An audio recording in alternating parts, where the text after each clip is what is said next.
Assalamualaikum warahmatullahi wabarakatuh. Selamat jumpa lagi bosku dengan Elvisa Channel. Semoga para bosku selalu berkesehatan dan selalu dilancarkan rezekinya, amin.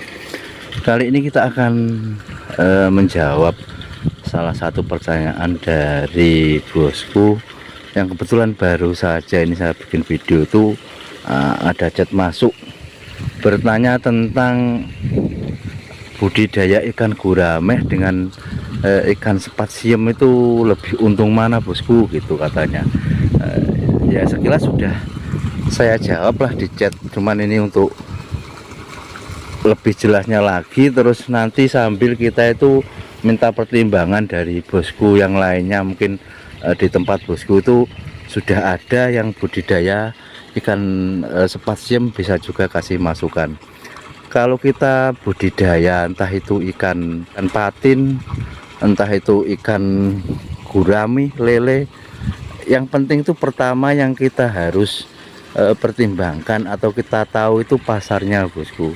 Kalau lele kan sudah jelas pasarnya, patin sudah jelas, terus nila juga sudah, cuman walaupun retensinya itu per daerah itu tidak sama. Kalau daerah saya itu untuk nila juga tidak begitu banyak.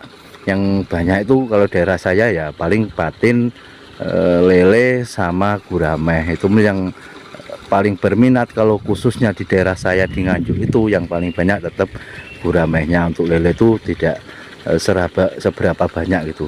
Terus kalau untuk ikan spasium itu malah di daerah saya itu tidak ada bosku yang budidaya.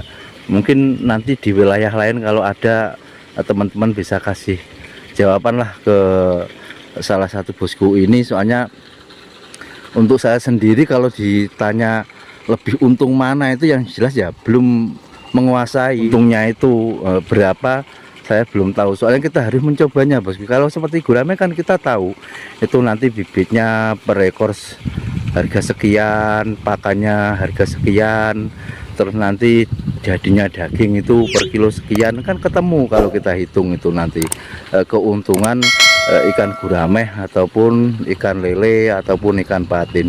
Tapi kalau untuk ikan spasium itu memang daerah saya itu benar-benar belum ada. Jadi kemungkinan untuk pasarnya itu kalau daerah saya juga sulit. Terus masalah keuntungannya, apalagi kita juga belum pernah mencobanya. Nah tadi bosku yang chat itu bilang katanya sudah pasarnya itu menembus pasar ekspor.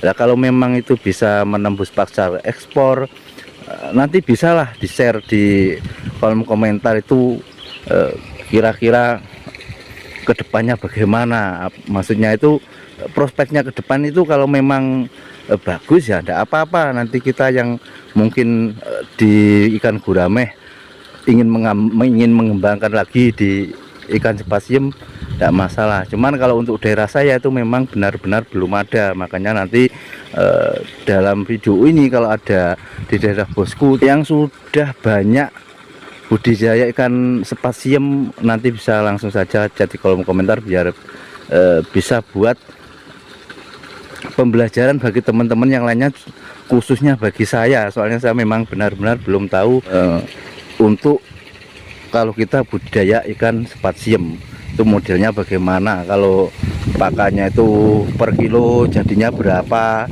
terus bibitnya itu harganya per ekor berapa, umurnya nanti dipanen kira-kira berapa bulan, ngejualnya kemana. Itu kalau memang jelas bosku, kita juga akan bisalah mengikuti ikut budidaya kalau memang prospeknya itu prospek bagus. Tapi sementara ini kalau saya harus menjawab antara keuntungan ikan gurame dan ikan spasium, mohon maaf sekali saya belum bisa menjawab. Soalnya belum pernah buat perbandingan atau belum pernah budidaya untuk ikan spasium. Tapi kalau melihat pertanyaannya bosku itu katanya kok kalau gurame itu lama, kalau ikan spasium itu lebih cepat, ya kemungkinan berarti panennya di bawah jauh dengan ikan gurame.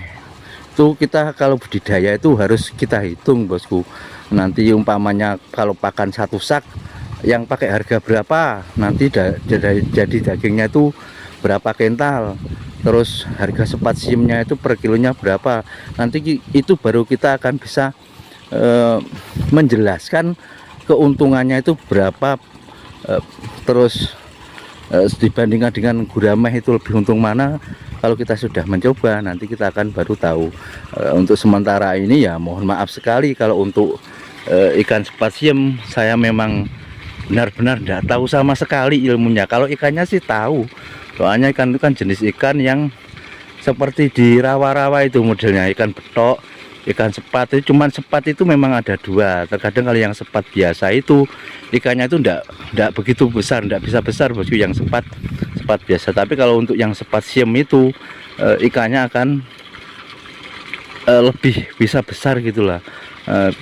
Dan biasanya jenisnya itu di air-air yang seperti rawa-rawa. Kemungkinan ya kalau dilihat dari jenis ikannya, mungkin nanti di pengairannya, dalam perawatan airnya itu akan lebih mudah. Mungkin ikan itu akan lebih tahan lagi di kondisi air semacam apapun. Kalau melihat biasanya hidupnya ikan itu di daerah atau di tempat rawa-rawa. Kalau ikan gurame kan memang sensitif, kita harus memang tahu ilmunya.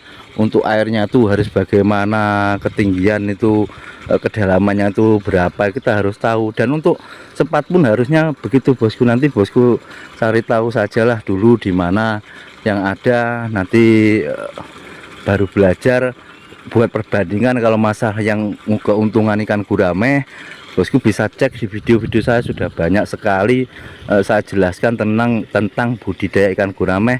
Keuntungan mulai 100 ekor, 1000 ekor, 10.000 ekor itu sudah banyak kalau bosku mau mengecek di video-video saya yang lalu. Dan itu banyak sekali juga masukan dari teman-teman, bukan dari pendapat saya saja. Jadi bisa buat belajar, nanti bisa buat perbandingan antara budidaya ikan spasium dan budidaya ikan gurame.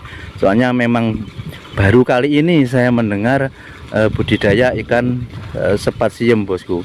Nanti dari teman-teman sekali lagi, kalau memang tahu atau pernah melihat di daerah mana itu budidaya ikan spasium yang kapasitas besar, mungkin bisa bercerita atau share di kolom komentar. Nanti bisa buat perbandingan, sekali lagi bisa buat pembelajaran khususnya bagi saya, dan umumnya bagi teman-teman akan lebih bermanfaat lagi. Soalnya kita memang bekerja itu mana yang hasil saja. Kalau saya memang hobinya itu di ikan gurame. Jadi kalau untuk ke ikan patin, ke ikan lele atau ikan nila itu saya memang tidak begitu, maksudnya tidak begitu mantap bos. Dari dulu mantapnya saya itu di ikan gurame.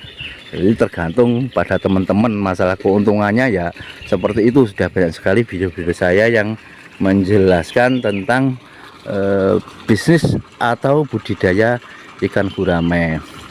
Jadi intinya itu kalau kita mau beternak apapun itu, entah itu jangkrik, entah itu ternak ulat, entah itu ternak cacing, kan ada juga cacing apa itu, entah itu ikan nila, ikan gurame, ikan patin, yang kita pikirkan dulu pertama itu adalah pasar atau konsumennya.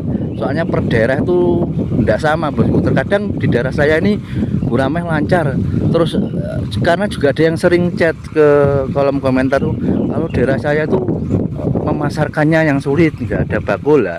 Berarti kan tidak semua tempat itu bisa disamakan. Kebetulan kalau daerah saya itu, kalau ikan gurame itu pasarnya alhamdulillah tetap ada yang ngambil. Nah nanti kalau untuk ikan spasium itu, kalau memang daerahnya itu sudah ada bakulnya yang siap mengambil, ya enggak apa-apa kita mencobanya. Tapi kalau pasarnya itu belum jelas, ya mending dipending dulu. Nanti daripada kita sudah terjun, setelah jadi kita sulit memasarkannya, nanti kan malah kita rugi sendiri. Ya mudah-mudahan sedikit video ini bisa menjadi jawaban bagi para bosku yang bertanya khususnya tentang budidaya ikan spasium. Sekali lagi nanti kalau ada dari teman-teman yang mempunyai ilmunya tentang budidaya ikan spasium, bisa langsung chat di kolom komentar, bisa biar bisa menjadi pembelajaran bagi teman-teman yang lainnya. Akhirnya mohon maaf atas segala kekurangan, kekhilafan. Terus semangat, saya Andri. Assalamualaikum warahmatullahi wabarakatuh.